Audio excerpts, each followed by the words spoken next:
The personal connection that we have with God comes through the indwelling Spirit. That's where the connection happens.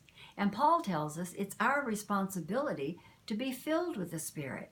The verb that he uses makes it a command. We are commanded to be filled, and not only to be filled once, but it's a continuous action to be filled over and over and over again. It's our responsibility.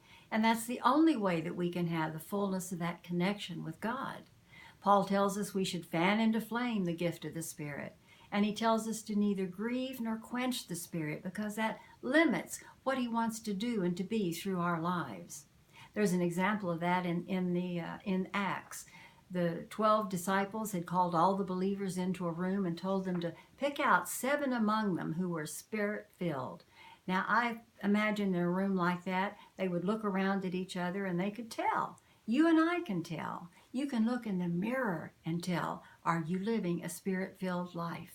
I have to go through that checklist periodically myself. Is the fruit of the Spirit flowing from me as rivers of living water?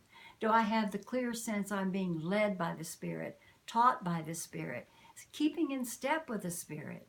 Because when we're living that way, we are open to the fullness of that connection that God wants to have with us.